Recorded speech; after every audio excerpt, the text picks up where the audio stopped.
Halo adik-adik semua dan juga satu keluarga yang di rumah ya, saudara-saudari di rumah. Nah, hari ini kita akan memulai sidang anak-anak kita. Sebelum memulai, saya mengajak adik-adik di rumah untuk berdoa bersama-sama ya. Berdoa Kasam yang pimpin. Oh Tuhan Yesus, oh Tuhan Yesus, Tuhan sungguh terima kasih Tuhan. Hari ini kami dapat menikmati sidang anak-anak kembali.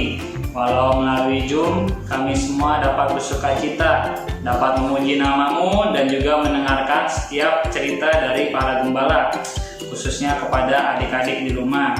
Tuhan, melalui firman ini, ada diri-Mu yang tersalurkan kepada adik-adik kami, sehingga adik-adik kami Tuhan dapat mengenal firman-Mu mulai sejak kecil. Tuhan Yesus, jagalah kami semua Tuhan. Nah adik-adik, kita berjumpa kembali ya. Tapi sebelum itu, Kasam ada sedikit pengumuman. Kasam mengajak adik-adik sekalian untuk dapat mengikuti online kids meeting yang diadakan pada tanggal 28 November nanti. Nah ceritanya itu adalah cerita tentang Musa, tapi bagian yang kedua. Nah di 2 minggu lalu kita sudah membahas Musa bagian pertama. Nah tanggal 28 nanti kita akan membahas Musa yang bagian kedua. Pastinya sangat seru. Kenapa? Karena di dalam Zoom meeting itu kita sama-sama memuji Tuhan, bermain bersama, membuat kreativitas bersama, dan juga bermain games bersama. Nah adik-adik jangan lupa ya untuk mengikuti online kids meeting yang kami adakan. Nah di sana kita bisa berjumpa dengan teman-teman kita dari luar pulau seperti Kalimantan, Papua, Denpasar, dan juga Jakarta.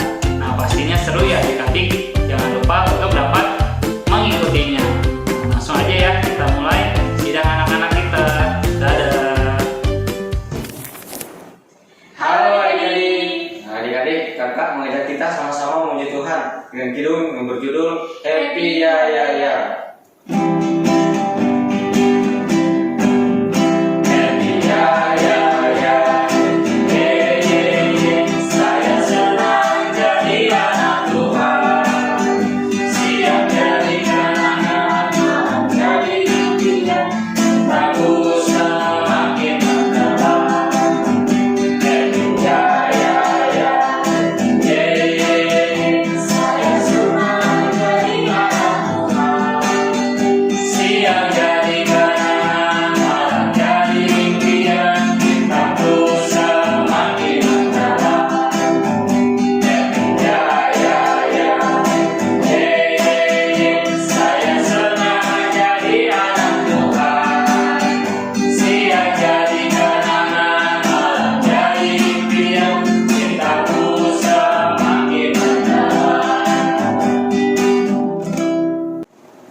Halo adik-adik. Nah, adik-adik, selamat datang di sidang anak-anak kita pada minggu ini.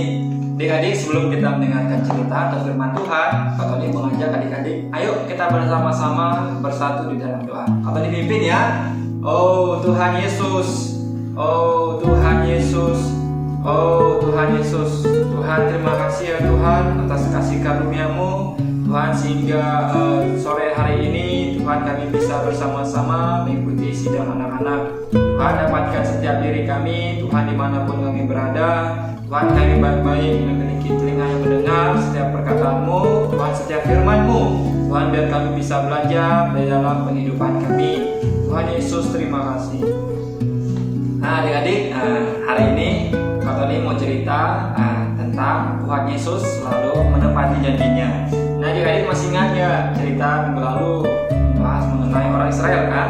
Nah hari ini juga Kak Tony masih membahas mengenai orang Israel. Adik-adik tahu nggak? Orang Israel itu sudah lama menderita, atau orang Israel sudah lama menjadi budak di Mesir. Nah adik-adik, setiap hari bangsa Israel mereka membuat batu bata dan bahkan mereka mengangkat tiang. Adik-adik, bangsa Israel pada saat itu mereka membangun 2 kota untuk Firaun pada saat itu. Nah adik-adik, orang Israel sungguh menderita. Mereka memerlukan pertolongan Tuhan. Tapi adik-adik, siapa yang bisa menyelamatkan mereka? Nah adik-adik, Tuhan memiliki rencana. Tuhan memilih Musa untuk menolong umat-umatnya. Nah adik-adik, namun Firaun pada saat itu sebagai raja, dia adalah orang yang keras kepala. Bahkan dia tidak membiarkan bangsa Israel pergi ke padang gurun untuk berdoa, beribadah kepada Tuhan. Nah, adik-adik, Tuhan pun memiliki cara untuk memaksa Firaun agar membebaskan umatnya. Tahu gak adik-adik? Tuhan mengirim tulah bagi bangsa Israel, bagi bangsa Mesir. Nah, adik masih ingat gak tulah yang pertama apa? Tulah yang pertama adalah air menjadi garam. Yang kedua adalah katak. Dan yang ketiga adalah nyamuk. Dan keempat adalah lalat pikat. Dan kelima adalah penyakit sampar pada saat itu. Pada saat itu penyakit sampar pada hewan, semua ternak mati. Dan yang keenam adalah bisul. Dan yang ketujuh adalah hujan es. Kemudian yang kedelapan ada gelap gulita.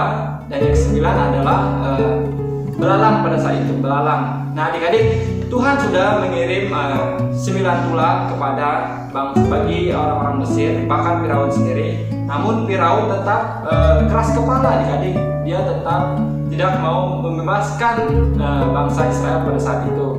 Nah, pada saat itu Tuhan kan memakai Musa nih, adik-adik.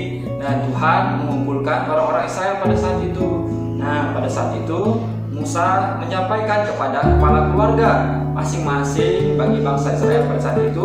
Musa menyampaikan bahwa mereka perlu mengurung anak domba jantan yang sudah berumur setahun pada tanggal 10 bulan pada waktu itu.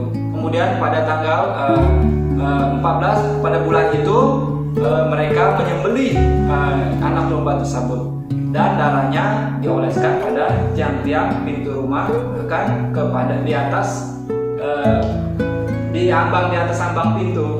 Nah, adik-adik, kemudian mereka masuk ke dalam rumah dan mereka memakan daging dari domba tersebut, tapi dipanggang, kemudian beserta dengan roti tidak beragi dan sayur pahit. Nah, adik-adik, kemudian juga mereka memakai ikat pinggang, terus mereka mengenakan kasut pada kaki, kemudian mereka memegang tongkat. Nah, adik-adik, tahu nggak pada saat itu ada satu Tuhan ingin menghukum bangsa Israel dengan tulah yang ke-10. Nah, adik-adik, pada saat itu ketika Tuhan menghukum bangsa Mesir, Tuhan menghukum bangsa Mesir dengan kematian anak sulung. Bahkan pada saat itu hewan yang dari pertama dari sulung pun bahkan mati. Nah, pada saat itu adik-adik, keadaan pada saat itu di Mesir sungguh dahsyat, adik-adik. Tapi bagi orang-orang Israel yang telah mengoleskan darah anak domba di ambang pintu mereka dan tiang-tiang pintu mereka, mereka beroleh selamat. Tuhan tidak membinasakan mereka.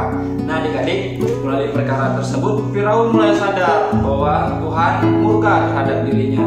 Nah, pada saat itu Firaun mengusir bangsa Israel keluar dari Mesir pada saat itu.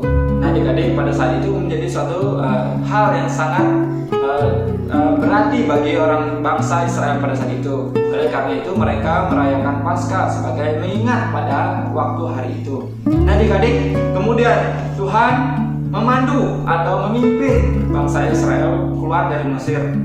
Nah, adik-adik, pada siang hari Tuhan menyediakan tiang awan bagi bangsa Israel. Kemudian pada malam hari Tuhan menyediakan tiang api pada bangsa Israel. Nah, adik-adik, ketika tiang awan ini mulai menghilang, pada saat itu bangsa Israel mereka berhenti dan istirahat. Nah, ketika tiang awan atau tiang api ini muncul lagi, mereka itu artinya mereka melanjutkan perjalanan mereka. Nah, adik-adik, ketika bangsa Israel mereka berjalan dan terus berjalan. Nah, adik-adik, ketika pada saat itu tiba-tiba terdengar suara gemuruh, dan tiba-tiba pada saat itu kondisi tanah tersebut goyang. Adik-adik, tahu nggak apa perkara yang terjadi? Nah, adik-adik, pada saat itu tentara Firaun mengejar bangsa Israel. Mereka hendak mau membunuh bangsa Israel. Nah, adik-adik, pada saat itu bangsa-bangsa Israel, orang-orang pada saat itu bangsa Israel mereka sedang kepanikan, mereka sedang takut. Mereka sangat takut pada saat itu karena di depan mereka ada Laut Merah dan mereka merasa terjebak. Di depan ada Laut Merah dan di belakang Firaun dan tentaranya mengejar mereka. Nah, adik-adik, pada saat itu bangsa Israel nih mulai marah.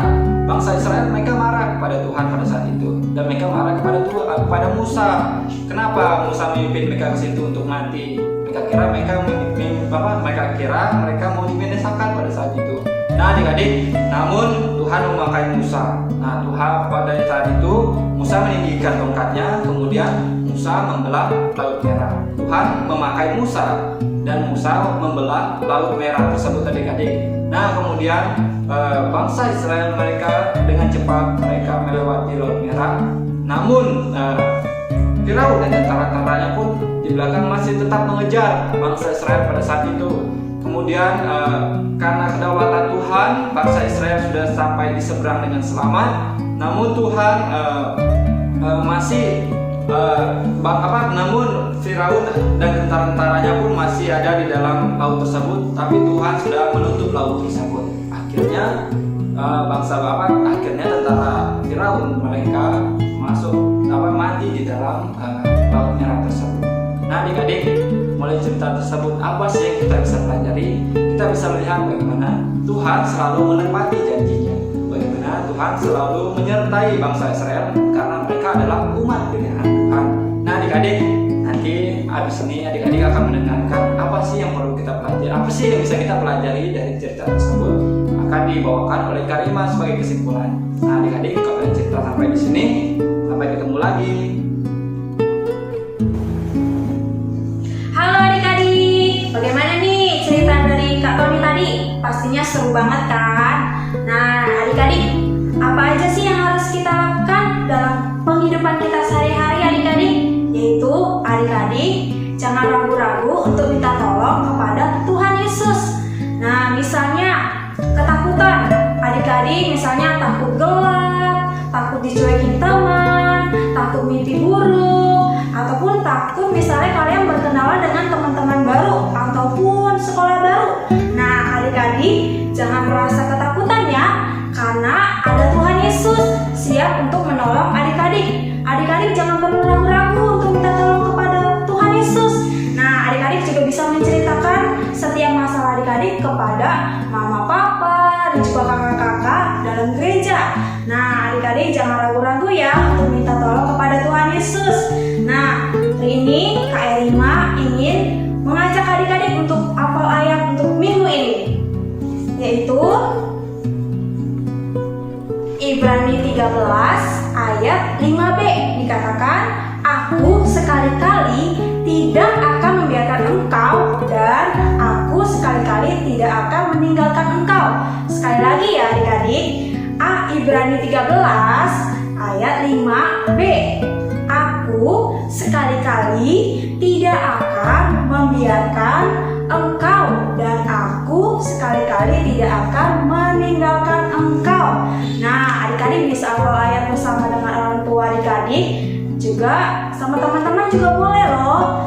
Nah adik-adik, Kak Rima juga ingin mengajak adik-adik untuk berdoa bersama-sama. Yuk kita doa. Tuhan Yesus, Tuhan Yesus, Tuhan terima kasih ya Tuhan. Kami mengucap syukur Engkau Tuhan menyediakan semuanya. Engkau Tuhan menolong kami ketika kami merasa takut, ketika kami merasa cemas, kami perlu datang minta tolong kepada Tuhan. Bawalah kami, adik-adik kami, tidak ragu-ragu untuk minta tolong kepada Tuhan. Karena Dikau adalah kekuatan kami perlu minta pertolongan kepada Tuhan. Oh Tuhan Yesus, kami mengucap syukur yang telah Kau sediakan bagi kami. Terima kasih ya Tuhan. Amin.